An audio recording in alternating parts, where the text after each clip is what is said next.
Bon l'équipe, salut à tous, on se retrouve pour le petit débrief. Je sais les gars, je vais me faire chicoter par mes abonnés, je vais me faire chambrer. J'avais pronostiqué un petit 5-0. Voilà, résultat final 2 buts à 1. Voilà, c'est normal que tu pronostiques un score. T'as vu, c'est la meilleure attaque de Ligue 1 contre la plus mauvaise défense de Ligue 1.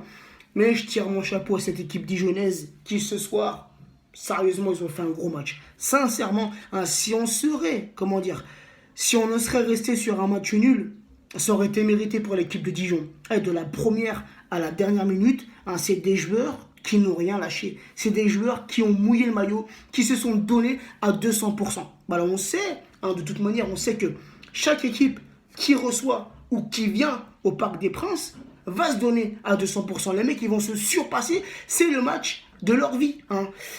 Et ce soir, on a quand même failli, les gars, rester sur un match nul. Et je rappelle qu'on a fait une première mi-temps à la limite catastrophique. Aucun fond de jeu dans cette première mi-temps. Beaucoup de maladresse dans nos passes. Et en seconde période, on a eu un peu plus de réussite, un peu plus d'accélération dans notre jeu. Thomas Meunier qui ouvre le score sur une frappe de Neymar repoussée par le gardien dijonnais. Ça revient sur Meunier qui frappe directement et ça finit au fond des filets. Dijon, les gars, qui égalise à la 85e minute. Et quel but, les gars. Franchement, quel but. Félicitations. Si je me rappelle bien, le mec qui s'appelle Jeannot. Je connais pas trop les joueurs de Dijon. Mais son nom, je crois bien que je l'ai retenu. C'est Jeannot qui frappe. Une frappe magnifique sur une mauvaise relance de Kipembe. Voilà, Kipembe, Marquinhos qui se sont un petit peu, un petit peu embrouillés sur cette relance. Et le mec qui te fait une reprise de volée, les gars, elle est tout simplement magnifique. Moi, cette frappe-là, les gars, elle m'a scotché sur mon canapé. T'as vu, j'étais tranquillou, je jouais un petit 1-0, voilà, j'étais pas trop serein. Et cette frappe, les gars, c'est une frappe qui intervient à la 85e minute. Tu te dis, voilà, tu sais, c'est presque mort. Il reste quoi, 5, 7 minutes à tout casser. Et les gars, c'est sans compter sur Mbappé, qui n'a, ce soir, voilà, qui a beaucoup raté. Il n'a pas été au top de sa forme. Et voilà les gars, c'est les arrêts de jeu, 92e minute, Mbappé reçoit le ballon dans la surface, petite feinte, petit dribble, il centre et la reprise de Thomas Meunier. Et ça finit au fond des filets, 2-1 pour le Paris Saint-Germain. Quel ouf de soulagement les gars, car c'était difficile. On affronte une équipe voilà, qui joue le maintien, ils sont dans le bas de tableau, c'est la plus mauvaise défense et on a quand même galéré. Et rappelez-vous ce que je vous ai dit. Rappelez-vous du match contre Montpellier, le 0-0 à l'extérieur, certes sur un terrain pourri, mais ça c'est qu'un détail. Le 0-0 à l'extérieur, avant quoi? Avant un match de Ligue des Champions. Et là, un samedi après-midi, sur un terrain qui était au passage magnifique, et on gagne quoi? 2-1. Et c'était limite les gars, avant quoi? Avant un match de Ligue des Champions. Donc, je sais pas ce qu'ont nos joueurs. Avant chaque match de Ligue des Champions. C'est toujours des matchs un peu chelous. Hein, on fait toujours des matchs en dessous de notre niveau. Alors voilà, on peut trouver plus ou moins l'excuse que cet après-midi, il nous manquait quand même 5 cadres dans notre effectif. Thiago Silva, Kurzawa, Thiago Motta, Verratti et Cavani. Mais quand même les gars, avec l'équipe qu'on a alignée, moi sincèrement quand j'ai vu l'équipe qu'Unai Emery a mis en place, je me suis dit, voilà, le 5-0 que j'ai pronostiqué, il va tenir. T'as quand même Neymar, Mbappé en pointe. C'est son poste de base à Mbappé. Avec un Di Maria sur le côté droit. Au milieu de terrain, t'as quand même un Draxler qui a déjà joué à ce poste et qui avait très bien joué. Si je me rappelle bien, c'était contre le Bayern. T'as ensuite un Rabiot qui est en sentinelle. Et t'as un Alves qui est milieu droit, donc à la place de Verratti. Après, t'as une charnière centrale, les gars. Voilà, elle est plus ou moins top, les gars. T'as un Berchiche qui fait un bon début de saison avec le Paris Saint-Germain. T'as la charnière, les gars, qui, quand même, dans ce match, a été au top. T'as un Kipembe et un Marquinhos qui n'hésitent pas à aller au duel. Et t'as un Meunier qui est efficace ce soir, qui te met des buts. Et t'as un bon Areola qui est en forme match après match. Donc, quand même, l'équipe qui est alignée par Unai Emery, les gars, elle est potable. Elle est potable. Elle est faite pour tuer le match dans les 15 premières minutes. Mais non les gars, on a galéré. Ce match, on a clairement galéré. Peut-être que moi, dans cette compo, j'aurais modifié. J'aurais pas mis Di Maria titulaire. Parce que Di Maria, c'est l'un des joueurs ce soir que je te mets, enfin cet après-midi que je te mets dans le flop. Hein, le Di Maria, à part sa frappe en première mi-temps qui est repoussée par le gardien dijonnais et cette passe en seconde période, là, cette passe quand il fait le débordement, il fait cette passe de l'extérieur pour Mbappé qui au passage rate ce but tout fait. À part ces deux actions, Di Maria, je l'ai clairement trouvé en dessous de son niveau. Hein. Au niveau des passes, voilà, mal maîtrisées, ses passes mal maîtrisées, ses centres foirés, voilà, il y a beaucoup de pertes de balles de la part de Di Maria.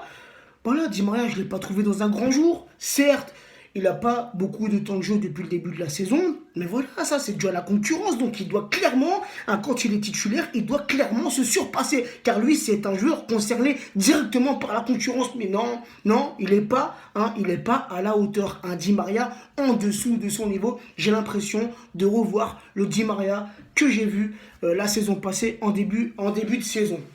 Donc, un Di Maria en dessous de son niveau. Donc, comme je l'ai dit, moi, cette compo, j'aurais plus ou moins fait ça, à part peut-être que j'aurais mis Draxler à la place de Di Maria et j'aurais mis Lo Celso tout simplement dans ce milieu de terrain. Lo Celso qui, au passage, est rentré, je pense, vers la 70e minute. Bon, voilà. Lo Celso, il faut lui donner du temps de jeu et vous allez voir, au fur et à mesure, ce petit jeune va prendre du galon. Après Lucas qui est rentré à la place de Di Maria, mais c'est pareil, Lucas, Di Maria, c'est deux joueurs cette saison, moi t'as vu, j'arrive pas à les cerner. Voilà, j'arrive pas à les cerner quand ils rentrent ou quand ils sont titulaires, ils font rien. Hein, ils font rien d'exceptionnel, ils ne font pas la différence qu'ils sont censés faire. Après, j'ai les petites statistiques de ce match sous les yeux. Au niveau de la possession de balle, 39% pour les Dijonnais, 61% pour les Parisiens. Au niveau des tirs, 15 tirs côté Dijonnais, 16 tirs côté Parisien. Les tirs cadrés, 4 côté Dijonnais, dont 1 au fond des filets et un beau but. 6 tirs cadrés côté Parisien, 2 au fond des filets. Au niveau des passes réussies, 73% du côté dijonnais, 87% du côté parisien. Les corners, 5 pour Dijon, 9 pour le PSG. Et au niveau des centres, 19 centres côté dijonnais et 23 centres côté parisien. Donc, avec ce match, avec cette petite victoire, nous comptons à l'heure actuelle 6 points d'avance sur l'AS Monaco qui a perdu hier contre Lyon. Donc une victoire, voilà, c'est toujours positif avant un match de Ligue des Champions, mais très honnêtement, ces matchs-là de Ligue 1, bon voilà, contre des équipes qui ne sont pas des concurrents directs, voilà, des équipes qui sont plus ou moins en difficulté, des équipes qui jouent le maintien, hein, je pense à des équipes comme Dijon, voilà, des équipes comme Montpellier, ou des équipes même, voilà, comme Toulouse, comme des équipes comme ça, les gars, quand on les rencontre, on doit tuer le match et vite fait, hein, pour être relâché, pour être relax en seconde période. Voilà l'équipe, ce que j'avais à dire sur ce match. Satisfait de la victoire, bien sûr. Voilà, on a 3 points, on est toujours leader de Ligue 1, mais je ne suis pas satisfait, hein, dans le jeu parisien que j'ai vu cet après-midi, car on peut faire mieux, les gars. On peut faire mieux, très honnêtement. On a une équipe, surtout cette saison, voilà, on peut tout rafler. On peut tout rafler et on peut aller loin dans cette Ligue des Champions. J'avais aussi un mot à dire, hein, sur l'affaire Nasser El Khalifi, qui est visé par une enquête pour corruption concernant les droits télé pour les prochaines Coupes du Monde qui arrivent. Moi, ce que j'ai à dire, hein, sur cette affaire est entre les mains de la justice suisse à l'heure actuelle. Cette justice-là fait son travail. Pour moi, est-ce que c'est une histoire inventée? J'en sais rien. Mais j'ai confiance en notre président. Voilà, j'ai clairement confiance en Nasser El Khalifi. Je pense que c'est quelqu'un qui est droit. Hein, déjà, le Paris Saint-Germain, l'UEFA a ouvert une enquête concernant le fair play financier. Jusqu'à présent, rien de bien méchant contre nous. Et voilà, moi je pense que Nasser El Khalifi est un bon président, est un mec bien, plus ou moins droit. Après, je ne le connais pas personnellement.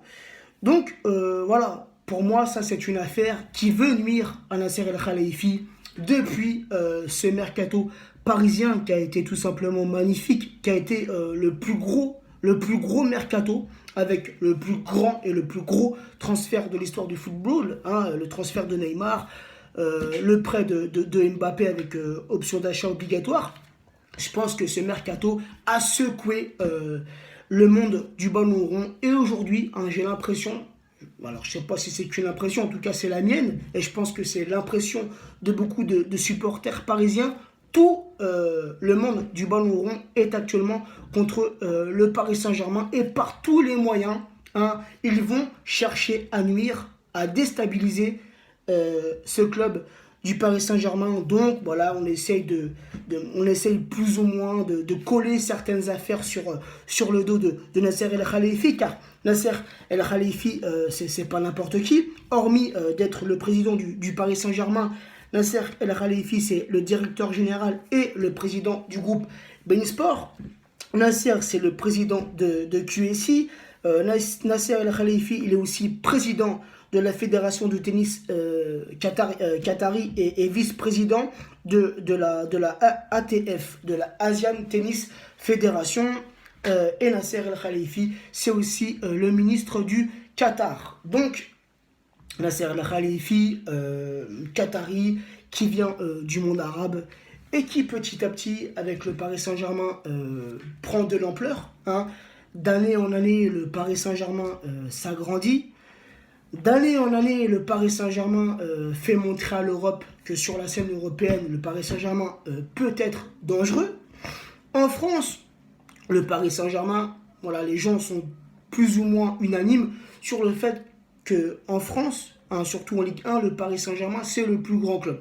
Voilà, à l'heure actuelle, c'est le plus grand club français avec le plus de trophées, toutes compétitions confondues. Et petit à petit, le Paris Saint-Germain, hein, depuis l'arrivée, bien sûr, du Qatar, prend de l'ampleur au niveau de l'Europe. Alors, on s'arrête souvent en quart de finale. L'année dernière, on s'est arrêté en huitième de finale avec un match un petit peu spécial contre le FC Barcelone, un match retour un petit peu spécial au niveau de l'arbitrage. Mais voilà, avec ce recrutement, les autres clubs européens ont peur, les gars. Hein. Tous les grands clubs européens, je pense au Bayern, je pense à la Juve, au Real, au Barça, ils ne veulent pas que le PSG s'invite à leur table. Le PSG arrive, le PSG commence à frapper à leur porte et ces grands clubs-là ont peur et vont tout faire pour que le Paris Saint-Germain se casse la figure. Donc, voilà, par tous les moyens, on va essayer d'atteindre Nasser El Khelaïfi, car en faisant cela, on va, en attaquant Nasser El Khelaïfi, ces gens-là espèrent toucher le Paris Saint-Germain. Et n'oubliez pas que Nasser El Khelaïfi représente le Qatar et que le Qatar dérange au niveau mondial. Et le Qatar est propriétaire du Paris Saint-Germain, un club qui est détesté en France, qui est détesté par les médias français, pas tous, mais certains qui se donnent à cœur joie de critiquer le Paris Saint-Germain, de faire la une de leurs journaux avec le Paris Saint-Germain. Donc, voilà, on a un pays qui dérange et un pays qui est propriétaire d'un club qui est détesté. Donc voilà l'équipe, c'était mon petit mot, ma petite pensée sur l'affaire Nasser El Khelaïfi. J'ai confiance en notre président et c'est pour cela que j'ai lancé le hashtag Je soutiens Nasser. Sur ce l'équipe, bonne soirée à vous, bon week-end et à très vite. Ciao ciao.